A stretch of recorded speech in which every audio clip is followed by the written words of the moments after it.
집안에 쥐가 있는 것 같다. 아니, 있다. 내가 봤다.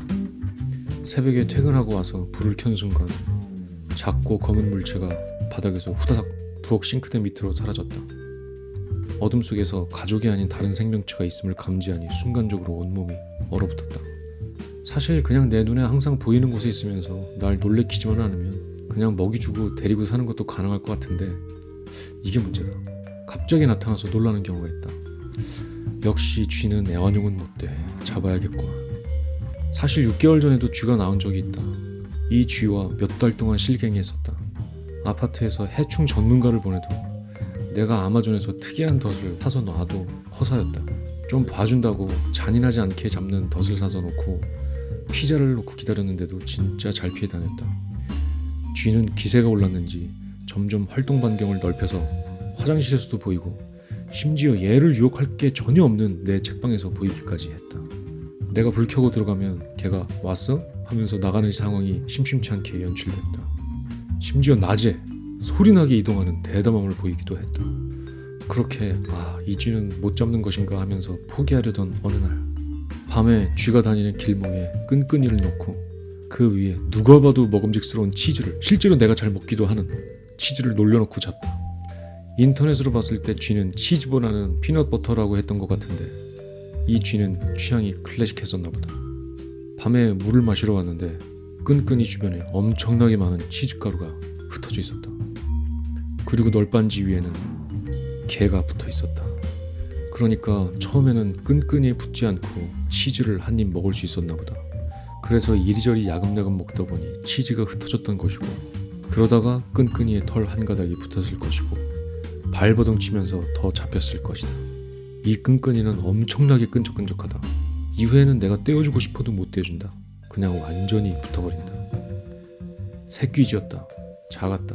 내가 보려고 다가가니 평소처럼 도망가지도 못하고 붙어있었다. 긴장해서 숨만 엄청나게 빨리 쉬었다. 막상 잡고 보니 불쌍한 것 같기도 하고, 뭐 얘도 먹고 살라고 한 죄밖에 없지 않은가. 얘가 뭐 농사를 질 것도 아니고 이렇게 먹고 살게 디자인 되어 있는데 지가 어떡하겠나. 나는 내 일에서 먹고 살고 얘는 이렇게 해서 먹고 살고 이런 거 아니겠나. 하여간 인터넷을 찾아봐서 최대한 인도적으로 처리하는 방법이 뭔가 알아봐서 그대로 처리했다. 그날은 기분이 안 좋았다. 지금 내 집에 있는 쥐돌이를 어떻게 하냐. 에휴, 잡아야지. 미국에 13년째 살고 있다. 주말 오후 계란 후라이에 어제 남은 음식을 먹으며 옛날 일기를 뒤적여본다.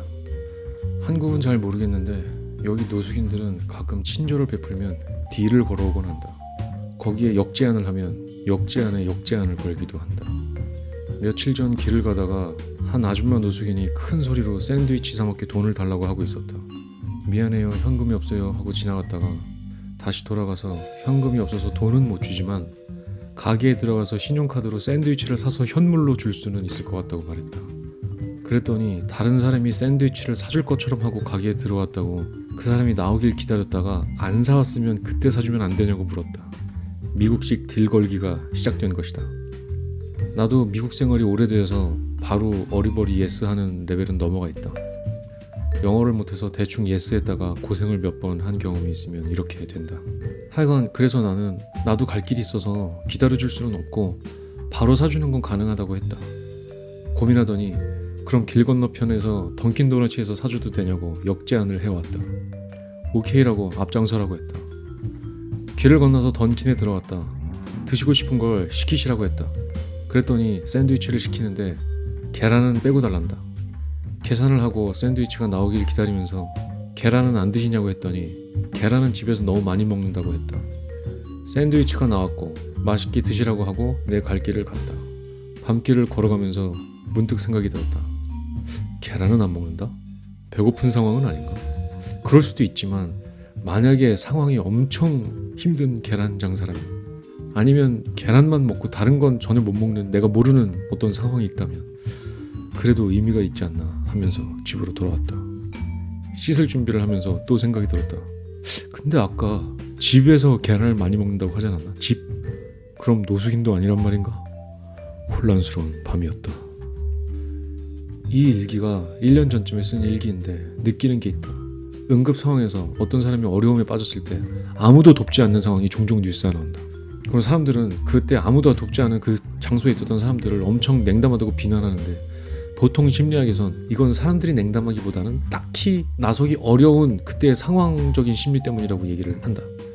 그래서 매뉴얼에도 이런 상황이 생기면 거기 안경 쓰신 남자분 구급차 불러주세요, 거기 노란 옷 입은 여성분 여기 잡아주세요, 이렇게 구체적으로 지시를 하면 사람들이 정신을 차리면서 움직인다고 한다.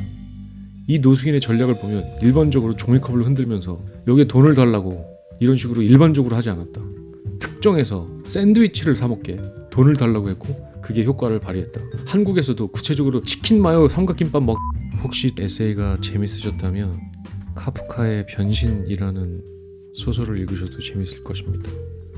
작가 이름이 카프카고요, 제목이 변신입니다. 그럼 살펴들 들어가십시오.